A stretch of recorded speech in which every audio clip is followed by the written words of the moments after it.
Welcome to another episode of Cooking with Cletus.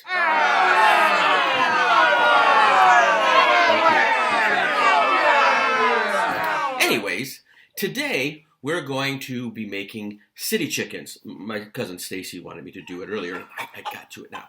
Okay, no, not the clucking kind. No, you don't have to worry, you cluckers. There's no chicken in city chickens.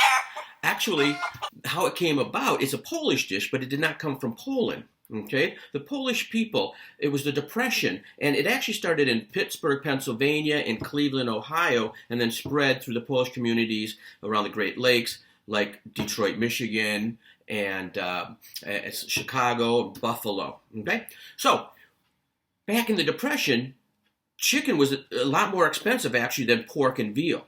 And they were harder to get the chickens into the inner city, into the urban areas. So they took their scraps of pork or veal, and they put them in skewers and breaded them, and it looked like a chicken leg, hence the name city chicken. So here we go. I'm going to put my apron on, and let's get making some of this stuff. So now we take that pork butt, and we go ahead and we cut it into cubes. Okay. Oh, I just got juice in my eyes. And now we're going to cut it into cubes. Get my good old knife there. Make sure it's sharp.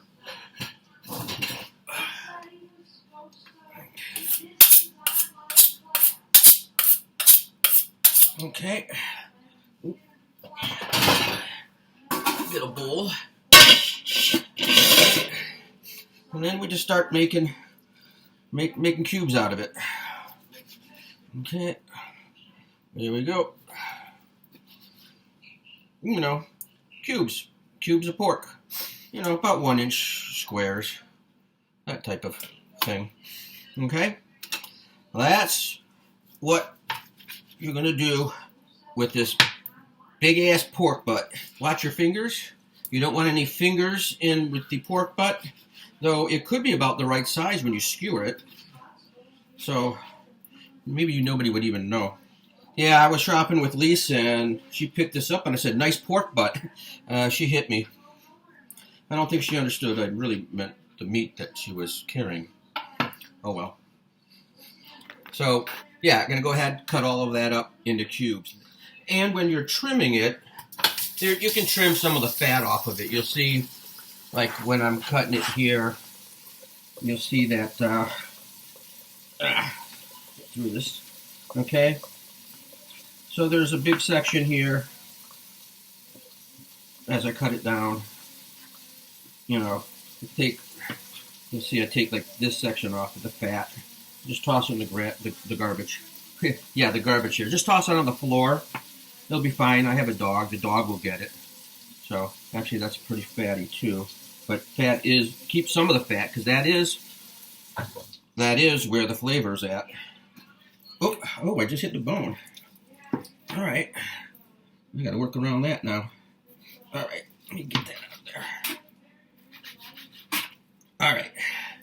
All right. Well, check back at me later. Check back with me. Oh. All right, 1, 2, 3, 4, 5, 6, 7, 8, 9, 10. Good. I got all my toes still. All right. I'll check with you later. Okay, clean the knife off. Wash my hands. Still Cuban. Oh wait, that's a bad joke. Actually, I'm Polish. I'm not Cuban. All right, I just made that up right then and probably should have kept it in my head. Sorry. And we're just about all cubed up here. Just a few more pieces. Worked around that bone. So far, I still have all my fingers, and we're almost done here. And the last piece. Nice going. All right, there we go. We're all cubed up. All right, so now that we're all cubed up, we're going to spice it. Okay, we're going to get our favorite Polish spices. You should know that by now. Salt, pepper, and garlic. So, this one, remove the knife and the cutting board. And we get some garlic, granulated garlic, salt, and pepper. Okay, so you're going to take the salt and pepper and put it on the pork. Pepper, salt and pepper, and granulated garlic. It also says in the notes to use accent too if you want. You know, to get some of that on the bottom. I'm going to get a bowl here, and I'm going to dump some of it in there. There we go. All right. And salt that up. Put some pepper on there. And put some granulated garlic in there. Let's put the rest of it in here. Oh, all right. Here we go. Put that in the sink. Do some more spicing. Salt, pepper, and garlic. Oh, my timer's going off. Oh, right. Oh, stop. Okay. So there you go. So if you can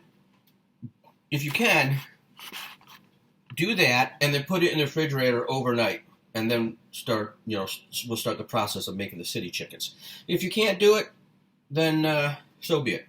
Okay, so I'm going to put this in the fridge and we're going to get back to this tomorrow. Have a good night. It's been overnight, so we're going to get our pork cubes that we put seasoning on yesterday and put it in the fridge for the evening.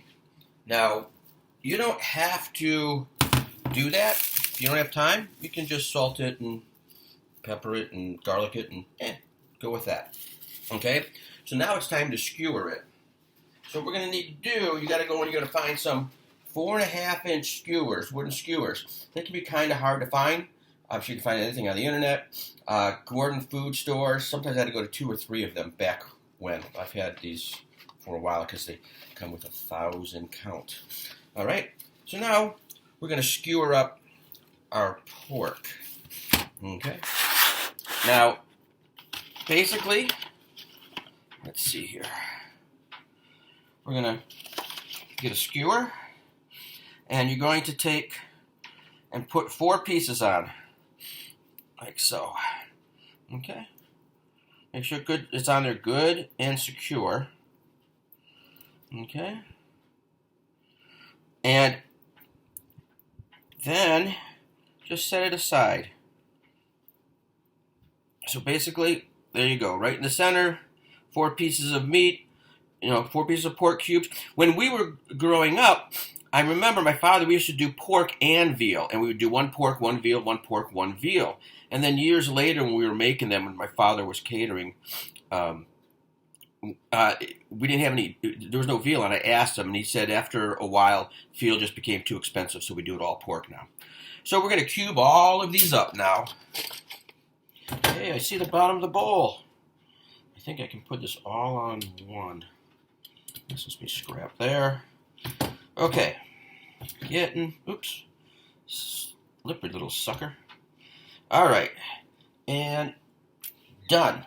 Oh, I wash my hands real quick. That was about a little over 8 pounds of a pork butt, which gave me 31, 32, 33, 34, 30, 35 city chickens. All right, so now we're going on to the next step. Now comes the fun, messy part. We're going to bread these things. Okay, so what we have flour here, and then we've got an egg wash mix, which is 2 eggs and 2 cups of milk mixed together, and then we've got breadcrumbs. So we take our city chicken, we put it in the flour. It's best to do this with one hand, I have found. Put it in the flour first, come over to the egg wash, put it in fully on that, put it into the breadcrumbs, get it covered. There we go. And set it aside. And we keep doing that until we get them all done. If you have kids, they will probably get a kick out of this. When I was growing up, my brother Alan would have one thing, I would have another thing, and my sister Carolyn would have the third thing, the breadcrumbs or something like that. So we go ahead and get these all done up. See, this is why you do it with one hand. Look at that. You'll see that you're going to have to wash your hands every once in a while, because what happens is it sticks to you And you'll see it doesn't want to get onto the city chicken as much. So I'm sure if you're doing this, you're going to have to wash your hands a couple times and get them clean. All right. Now we want to make some toast.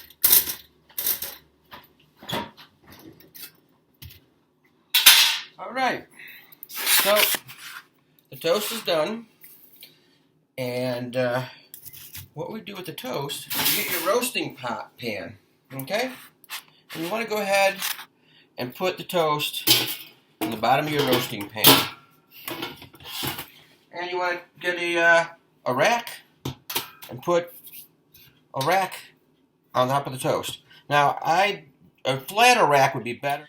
Now that we've got them all mussied up with flour, egg wash, and breadcrumbs, now we got to go ahead and cure it to the city chicken. So I've got my lovely Cool Daddy Presto deep fryer, and we're going to put them in here. Now, if you don't have one of these, you can do it on the stovetop, get some oil, you know, put it in there, roll it around. So we're only going to put them in there for like 2 minutes, 3 minutes, just to brown them and get it to stick there. Now, you know, PSA here, if you have a grease fire, do not throw water on it. You will die, you will burn the house down, and whoever's in the house probably die too. Use salt or baking soda, or if it's a smaller one, or put a lid on it and turn the fire off, it'll go out. Okay, so we're going to take some city chickens. I've got the oil heated up already. This one's at 375 degrees. And I'm going to put them in there for just a couple minutes. There we go. That's looking good. See? Nice and brown all around. That's all you're looking for. Okay. So now, the city chickens have been in the deep fryer or on the stovetop to get the breading on it. And one thing we need to do yet is in our roaster, we're going to take, because we got the toast in there, in our roaster, and we're going to take some water. Hey, I wonder where I got this cup. And we're going to go ahead and we're going to put water in the bottom of the roasting pan to get the toast moist. Look at how wonderful these came out, all right? Now, you really want to eat them right now, but you can't because they're raw. Don't do that. I'm going to take them and lay them in on the rack. I wish I had a bigger rack. I bet some women I know have said that too. Oh, bad joke. Should have keep that PG. Time to light Grandma's stove. All right. So, I got to do this in the right order, or I blow myself up. So I turn the pilot light on. Then strike the match. Strike. Oh, there it goes. Drop it in that hole. I heard it whoosh. I'm going to set it for 350 degrees, and we're going to let it preheat to that. And then we're going to go ahead and get the lid. Where did I put the lid? Oh, there it is. And then we're going to put the lid on the roasting pan. And then we're going to go ahead and put it in Grandma's oven. There we go.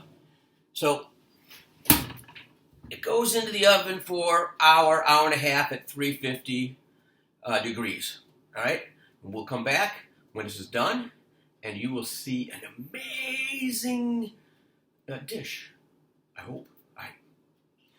All right, so it's been an hour and 15 minutes. So let's see what we've got coming out of the oven.